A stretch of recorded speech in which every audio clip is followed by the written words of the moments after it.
Hello! Welcome to another episode of Wicked Easy Cooking.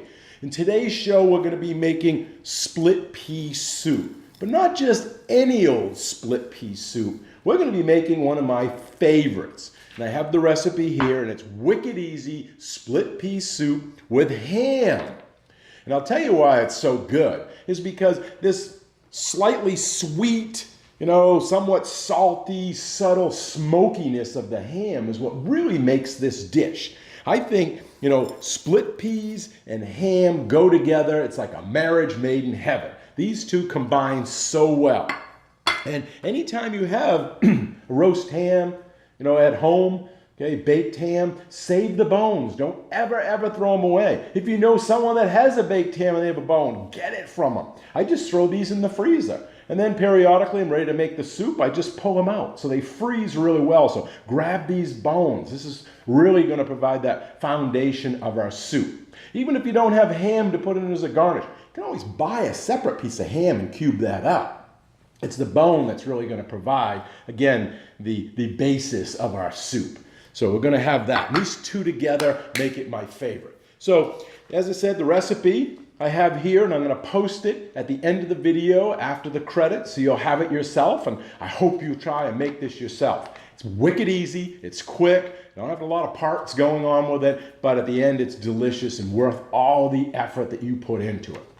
So the ingredients, we have about a tablespoon of olive oil, and then we're going to have our mirepoix. That's a fancy word for these, core foundational vegetables that are in most soups, braises. I have about 4 carrots, small carrots, chopped up. I've got about an onion, medium, large onion in there, again, diced up. And then I have like 3 stalks of celery, all diced about the same, size in there so they cook evenly.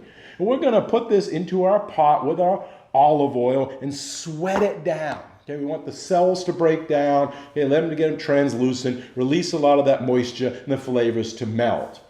And we're going to be doing that in at least a 6-quart, 1.5, 2-gallon stock pot. You want to have room for this liquid to cook and for you to stir it. So make sure you have a large enough one. And while we're doing this, we're also going to put in some dried thyme. Thyme has that really earthy smell to it. It's very unique, and that's what's going to provide part of that basis when it's cooked with the vegetables. This is also what they put in a lot of clam chowders too. It gives you that same earthy kind of undertones to your recipe. So we're going to be sweating all that down. This says that I think I put 6 minutes, 8 minutes or so in there. You're going to be cooking that up. And then we're going to add in our garlic. I put in about a clove. Again, adjust that like all my recipes to whatever you like. You don't like garlic? Admit it. If you love garlic, double it. Whatever you would like to do. We're also going to add in there some stock. I'm using chicken broth.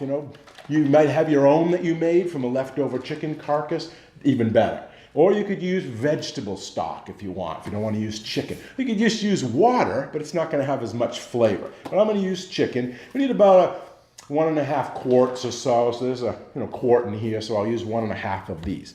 That'll be the liquid, the base of our soup there. And then I'm going to add in our split peas. About a pound. So most packages are about 14 ounces. So you could probably get away with it then. It might be a little light, or just get 2 packages, and use a little bit more. And these should be rinsed, because they do have a lot of dust on them, and picked through. Because sometimes you can find sticks in there, little rocks. You wouldn't want to be chewing into that. Now, I found the ones that come from the United States, they're usually pretty clean. I don't find a lot of problems with them. Sometimes I find some from other parts of the world that come in, they may not be as clean. So to do that, the easiest way is just to take your bag, cut it open and dump it onto like a cookie sheet, some kind of tray where you can spread them out. So pour it on it, and then just kind of pick through it. Just kind of move it around, look for it. Sometimes, is that one there? No, it's just an odd colored one. Sometimes I found little sticks in there, little pebbles. Again, depending on where you get it from, you want to make sure that you're getting a clean product. So look through it. But if they're all broken up and smashed up sometimes through the sifting process, that's going to provide a lot of dust in there. So that's what the rinsing does. And if you do see that, you may want to buy a different brand because you do want them to be pretty much whole. This looks pretty clean as well. So this one I've already cleaned and rinsed, so we're ready to go with that. So now we're going to have to add in some other ingredients. So you'll see here I have some bay leaves. Bay leaves are cooked with a dish and then removed. So you don't want to break them up. It's too hard to find all those pieces. But you do want to cook them with them. So if you took a dried bay leaf and smelled it, it's not much flavor to it. So what I like to do is I like to break them in half. Then if you smell them, you'll see there's a difference. So try this at home. Take a bay leaf, smell it, break it in half, smell it again. You'll see by just breaking it does release some of that. So I break them in half, dump them in. They're still big enough for me to find later on before I puree up the soup. Okay, so we got some bay leaves in there. And then we're going to be using our ham bones, as I already talked about there. Save one of those. And then after we puree it, and I'll show you that, we're going to add in some ham as a garnish. So I have a couple of cups of cubed up ham. You know, you can leave it all odd shapes if you want it more farm style, a little more rustic, or you can make it a lot more smaller, more uniform. I like them, rule of thumb, is to make sure the garnish that's in your soup can fit on a soup spoon. You don't want it too big where someone couldn't eat it, and too small may get lost unless you're using multiple items in your soup. So this is pretty good size, fit on a soup spoon.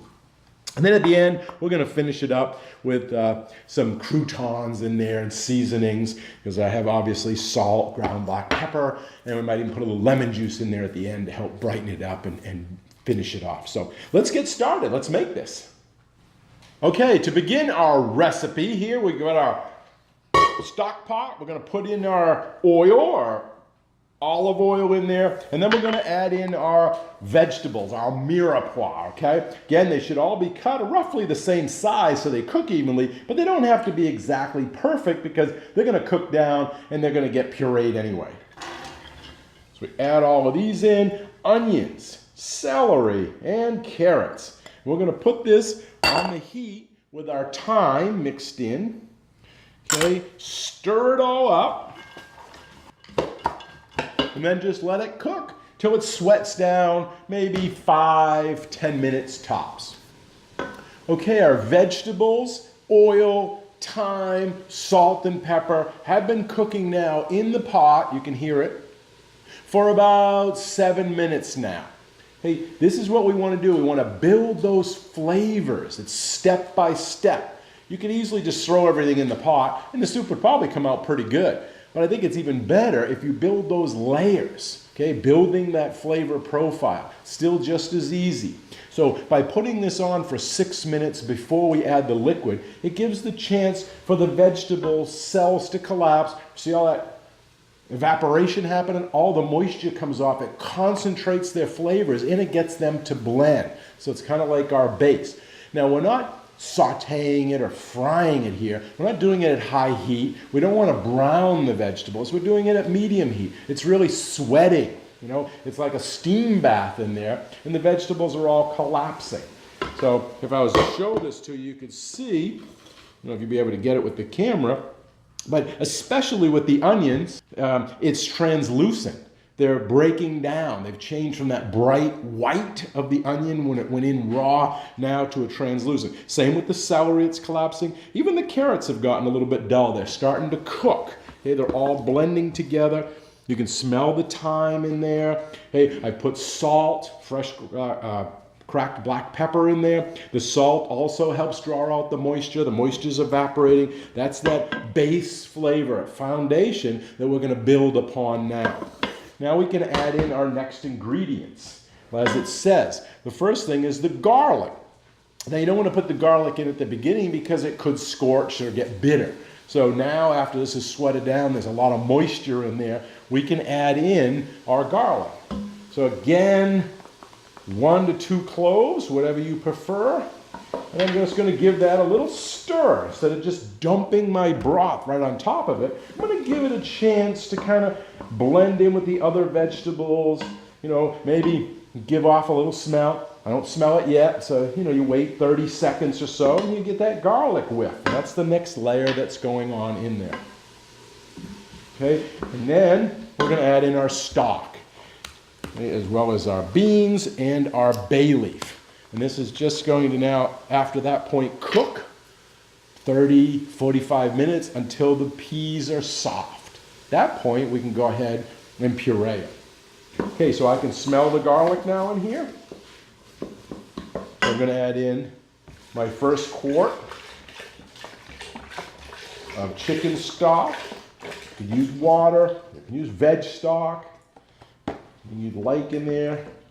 So that's really stopped the cooking process for now. Okay, nothing's going to be, simmering on the bottom because, it's the cold liquid that's going in there at room temperature. I want just half of that one. Now I can add in our bay leaves that I've broken in half and our peas, our 1 pound of peas. Okay. Okay, we've added our split peas in. Last thing to go in is our ham hock. It's going to give it that great flavor that we want. Our ham bone left over from our baked ham. Okay, push that down underneath the liquid. Mix those vegetables in there. Those bay leaves moving around.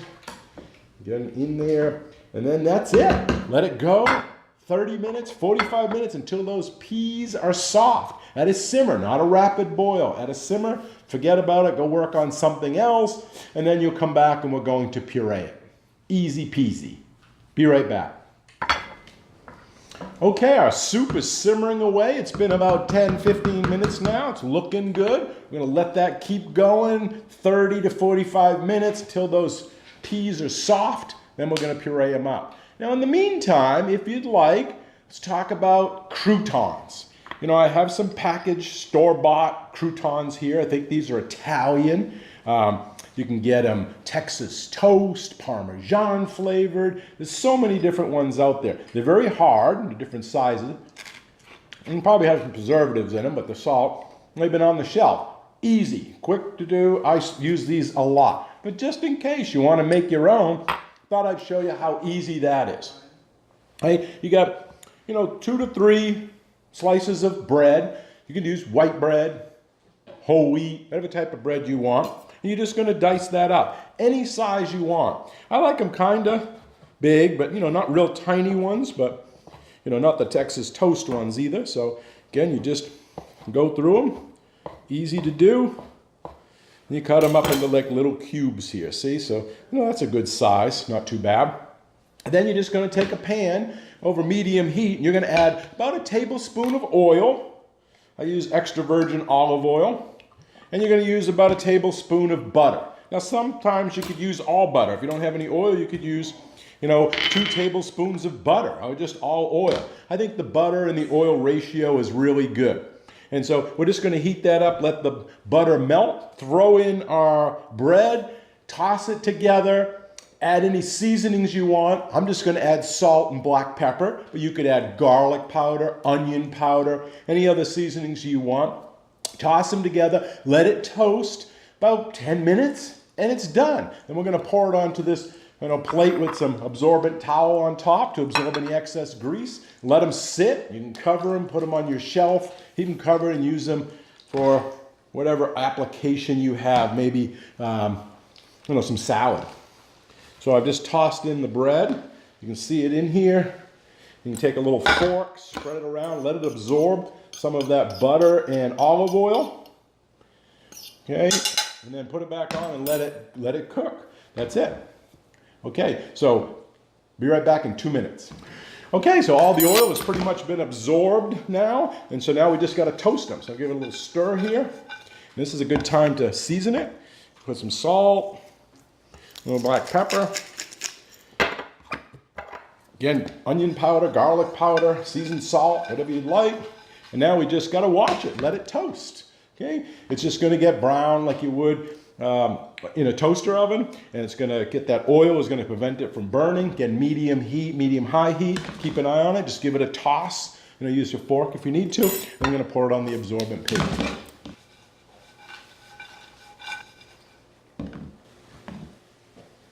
Okay, they're toasting up really nicely now. So maybe another minute. Just give them another stir. And we'll just let them finish cooking. Now, if you didn't want to do it on top of the stove, you could do the same thing by tossing the butter and the oil and your seasonings with the bread, and then put it on a cookie sheet, put it in your oven, and bake it till they get brown. That way you don't have to monitor it as often. You make sure it's not going to brown. It'll be a little bit more forgiving, and it frees up your stovetop. Okay, they are done. One last stir. Let me just pour them out onto our absorbent paper. And you can see, nice and toasty brown. So compare it to our store-bought ones. These have, looks like some chopped parsley or something in them, so you could definitely add fresh herbs and stuff if you wanted to. These are a lot harder. So we take these out, nice and brown, crunchy, but soft inside, like little clouds. Use a touch more salt. And there you go.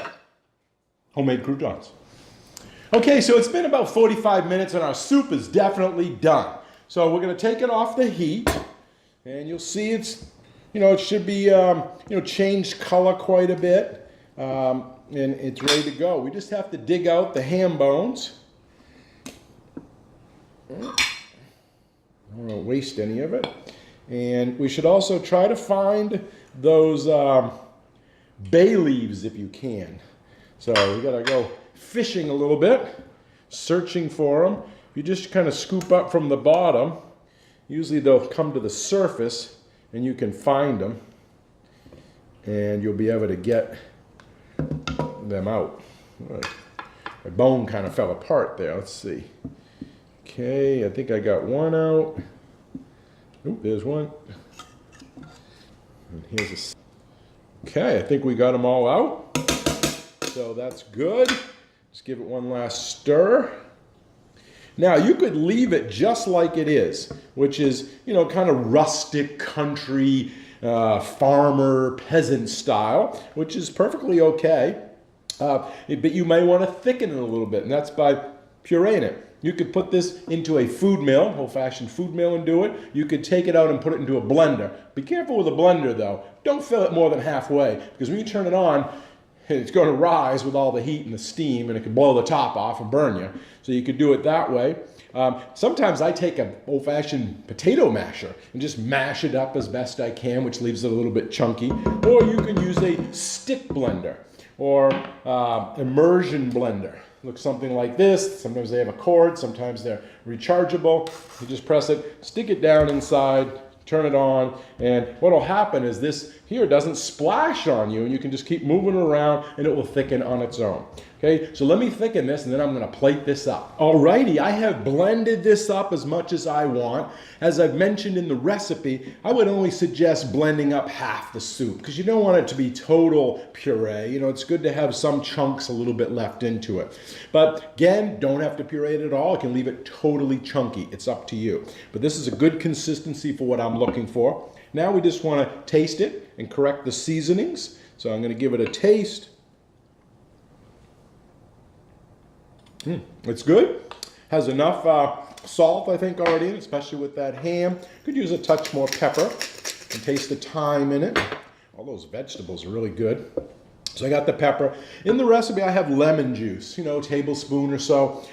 Taste it. If you think it needs a little bit of a brightness, a little spark or so, it's kind of flat, you can add a little bit of this lemon juice. Don't add a lot. You shouldn't taste it. It should be a flavoring, underlying. So it should just heighten it. Maybe someone tastes it and goes, what is that? I can't pick up that flavor. That's what you're looking for. You don't want them to taste it and go, oh, I taste lemons. Okay, so it's just a little bit. Same thing you could do with vinegar or any of the citrus juices. It sparks sauces that are kind of flat. I don't think I need any in this one, so I'm going to hold off on it. So it's pretty well all set. Now we just have to add in our ham garnish that we've cubed up. I'm going to put that into there, and this is going to be like our garnish.